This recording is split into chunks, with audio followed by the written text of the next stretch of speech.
and go have a complete team performance and try to get a win on the road in the NFC North. Did want to let you guys know that Nick Muse, his 21-day window will open today, and we'll get him back on the field and see where he's at in regards to potential availability.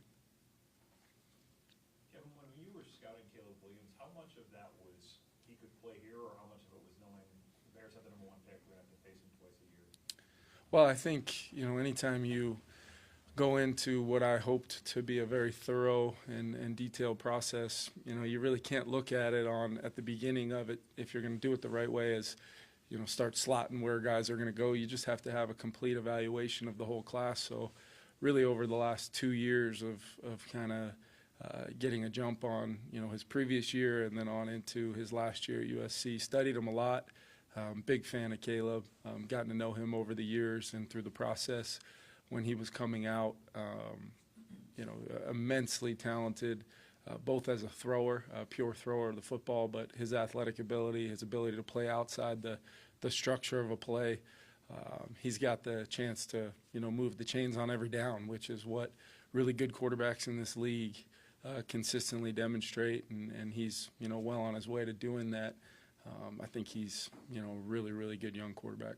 As hard as it is to win in the NFL and seeing where the Bears are coming and trying to get to, can you believe the 2 games that they have lost? I mean, on actually the last play of the game like that? I think it just speaks to just how competitive these games are, and 60 minutes, and every single play matters. And, whether it was the block field goal or the Hail Mary, they put themselves in position to win both those games, the difficulty in winning is on full display because they did everything that they needed to do as a team to win those games and lost it on the very last play. So I do believe it's it's something that they're probably reinforcing with their guys of how well we've actually played. Maybe the results have not come, and that's what everybody's going to talk about, but the foundation of playing good football is definitely within that team, and especially when you're talking about a divisional game at home for them, on the road for us. Whoever wins the game on Sunday is going to be the team that executes best in all 3 phases for 60 minutes. It sounds like a cliche, but I think not only our opponent, but we can clearly speak to that as well with going back to our 2 losses in the 5 days where you look back on 2 or 3 plays in those games, and maybe those outcomes are different. So it's not always the last play. That's what I keep stressing to our team. It's the urgency of execution, play style, and strain and finish every single snap for 60 minutes to give yourself an opportunity to win in this league, which is hard to do. Kevin, what did they do differently with Thomas Brown? Because Caleb did look like he was a little more in rhythm last week. Yeah, I thought Thomas did a really nice job in regards to getting playmakers involved, whether it was an easy touch, on a jet sweep or a receiver screen to DJ Moore. Clearly you can see Caleb and Rome's kind of me to you factor that comes with all those extra reps that rookies get based upon, the veterans being so friendly with their schedule in the offseason compared to the veteran schedule. They get a lot of extra time on task together, and it shows with the trust Caleb has in Rome. And then Keenan Allen, I've been a huge Keenan Allen fan going back years in this league. Separator, so savvy, understands how to work zone, beat man, and I think Caleb with Kmet and now Swift in the backfield. I mean, it's a pretty dynamic group of skill players for Thomas to work with, and I thought he did a really good job for a young quarterback, getting him some easy throws, getting the ball out of his hand, but still allowing some of that freedom that Caleb is so special at to make some plays. So you can see it, and I'm sure they're going to try to stack a good performance on what was a very good performance the other day against a good Green Bay defense. So we've got to show up and play well. When it comes to keeping Justin involved, even when the defense is facing so much attention, have you had to dig further into your vault like over the last 3 years than you maybe thought you might have just to stay ahead of that? I mean, honestly, we've had to, not only do that, but you've got to really implement some new things and some things that maybe you didn't, come across during your early coaching career, whether as a coordinator or position coach, or even when you're responsible for a small area of the game plan. as a younger coach. You really have to kind of look outside the lens of, always what you see on tape. I think so much of this league is a copycat league, and it's, looking at the principles, or maybe in some cases the exact play, you'll see it repeated. I know our defense has seen quite a bit of that, where if a run hits on them, they're going to see the exact same run based upon, people searching for, positive plays against Flo and all of his scheme that he has. But with Justin, it's been a really unique thing, just because it allows not only myself and our coaches, but Justin plays a role in it as well. What did you feel at the top of that route versus this double team? Or maybe it was a zoning look with just high help and a couple extra underneath defenders underneath you. What do you feel like is possible from that same route stem? And then how do we complement that to make sure the other eligibles have a chance to have an impact on the play? And then you compound that. I think you saw it last week. That was one of the things Sam did really well, was getting back to Brandon Powell on the backside of a play, getting back to even Justin in the red zone, trying to maybe activate some things away from Justin purposely. Doesn't necessarily play out the way we intended, and he feet, eyes, rhythm right back to Justin, and Justin gets a first down, and we score on the next play. How many times can we stack that kind of execution with the protection, not only schematically and fundamentally to start the down, but can we get the strain and finish with Sam's athletic ability to allow him to extend some plays like he did, which were huge for us last week, to not only generate a couple explosives on some third downs, but sustain a new set of downs, which is so vital for us, because we feel like if we can do that, we can stack some plays together and hopefully finish in the red zone. Did you see that in 21 with Cooper Kupp and the season that he had? I think it was 21. That he had, Triple Crown and all that. And I know Yeah. you and Justin talked about it when you first got here. Was it not to that degree? It was just a little different, because although Justin can morph into any position in our offense based upon how we like to move him around, Cooper did predominantly live inside, and there was a lot of easy touches to find even in some of those sequences, because Cooper was so heavily involved in the run game. Literally doing some things in the run game. You're like, there's no way the Triple Crown winner is also.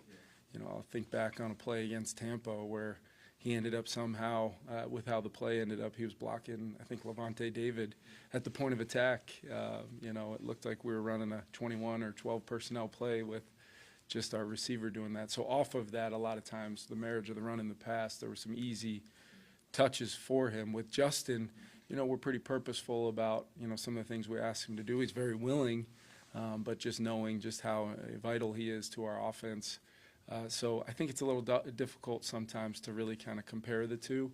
But I will say, the last game I ever coached in LA, we really, they were playing basically a version of man coverage where there was two people on Cooper at the line of scrimmage in many cases. And we had to piece together through some injury. Tyler Higbee had gone down, Van Jefferson, Odell Beckham, some of these guys had gone down throughout that stretch, and we were having to find ways to win, especially on that last drive that maybe we didn't exist on the call sheet. And that kind of preemptively, the next job I have a couple days later is here, and we've had to do that many times. So maybe that, that's a great question. Yeah, that last drive when we went down to score was essentially, I think, 16 out of 17 or so plays. We were just throwing the ball on early downs because third down meant, the double vice coverage was coming. You guys have just 3 rushing touchdowns from backs this year. I think Aaron got a stuff from one last week. How small is the margin for error of having to get all those blocks right when you're done here? Yeah, it's sometimes there's, especially I think we've done a pretty admirable job against some pretty darn good fronts when you think back. Clearly the interior guys we played last week, you go back the week before that, and, there was some real size in the Jacksonville front. You go back a week before that, you had the twins from the Colts. It just seems like that's how it's kind of been, and we're trying to get as good as we can. Really having those combinations when we can to help our guys inside, but sometimes we've got to do a better job with scheme. We've got to, try to still reinforce the play style, even when we might be, there might be a size advantage for the other side in there. There's really no excuse. We got to be able to run the football in because as you guys have seen, so much of our offense comes off that in the field.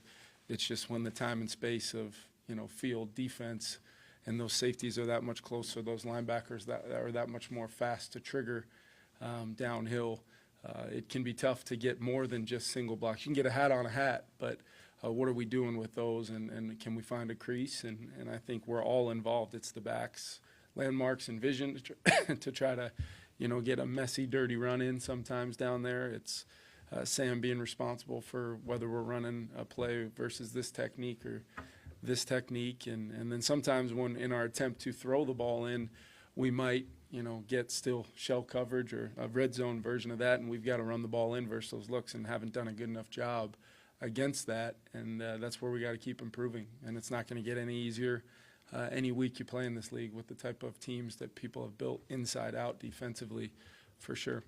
There's a way that this team evolved this year that maybe you didn't expect or foresee. Something going on, coming out of training camp, you didn't know that you'd count on happening.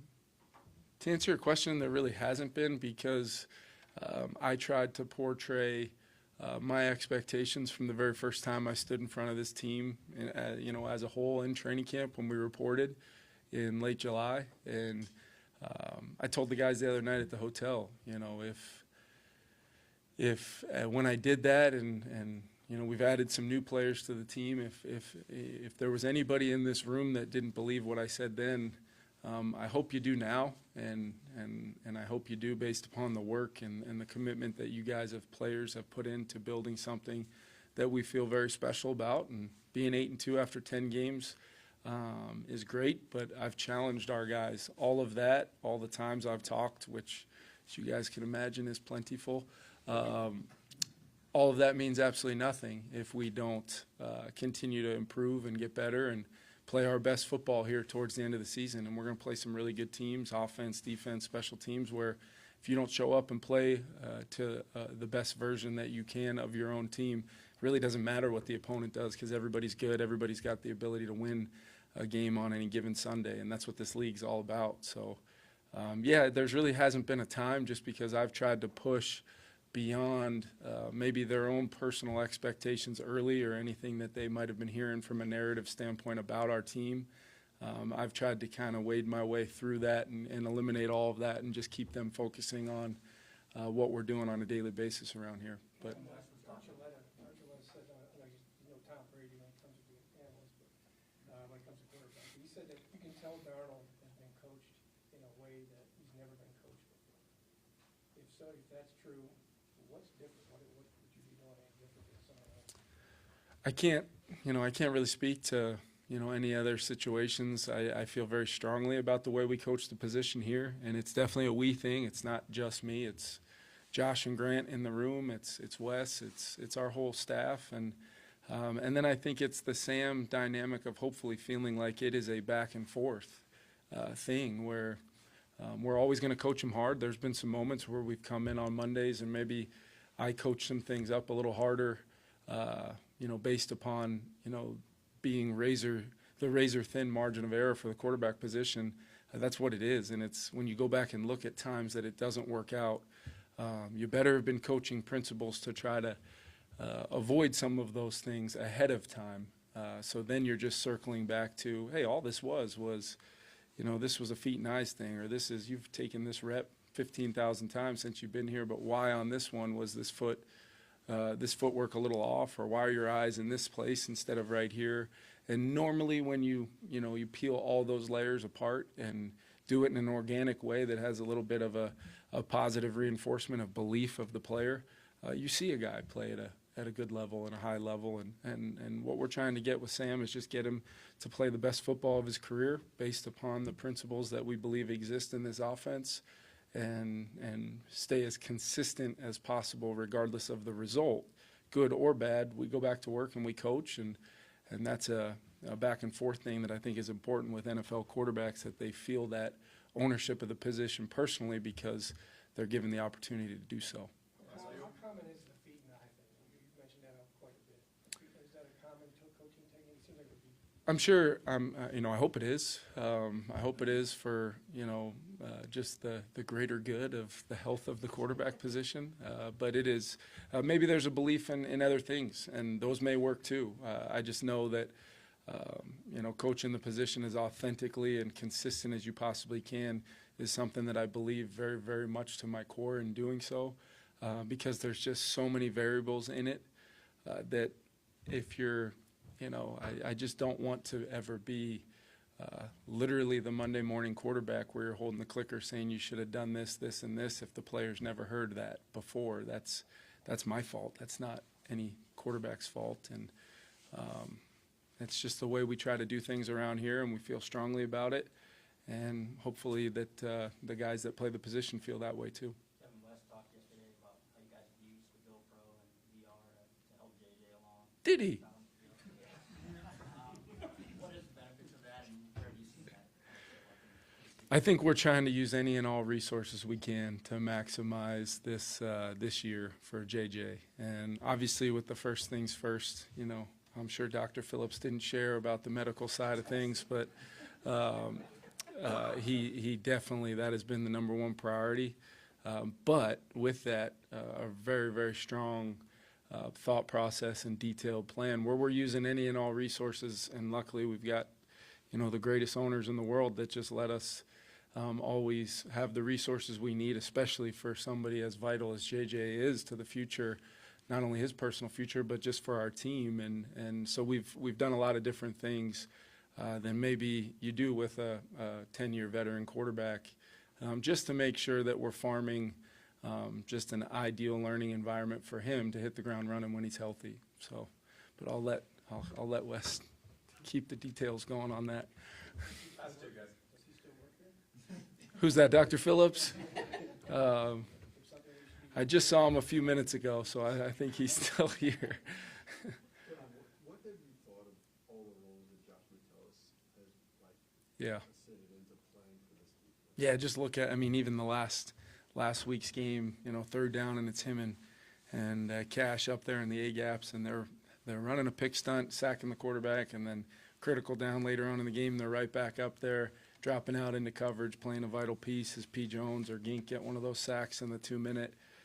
He's so versatile. He's so smart. He still plays with great play style and physicality. He understands the importance of the player ownership of things as he works with Harry and Cash and the rest of the secondary to make sure we're locked and loaded. So there's so many times, Alec, where I just, I hear the call, I get to hear the dialogue, and then I get to, from my early in the week dialogue with Flo of kind of, hey, here's the plan of attack for this week. Here's how we're going to get it done. And then watch it come to life on Sunday. It's absolutely one of my favorite parts of this season is just watching that group, new guys that have been here, kind of take ownership of it and just have a phenomenal level of figured outness and ownership on Sundays that have been a driving force behind, all the turnovers we forced, but also there's been a ton of fourth down stops that don't really go in that turnover column that have been huge to give us a chance to win. And we've got to cut down on our turnovers offensively, and that's kind of that total, complete effort that I'm looking for. Just in the same vein, from a quarterback's perspective, what does it look like when Andrew Van Ginkel is over there lining up left and right, sometimes in the slot? Just what types of problems does that cause a quarterback? Yeah, you think about just some of the adjustments in game that you've seen out of our defense this year, where Gink 9 times out of 10 is going to end up in a weird spot, just causing a little bit of uncomfort. Maybe that's just targeting in the run game. Maybe that's targeting in protection, knowing that he's a known rusher, but where he's aligned, you really can't get him blocked as a known rusher unless you distort your kind of day one training camp rules. And that's what Flo's defense as a whole does a really good job of, is just creating pressure points both mentally and physically for the players on the field, just by the nuances of just the adjustments they can make, or maybe they go into a game with a different look.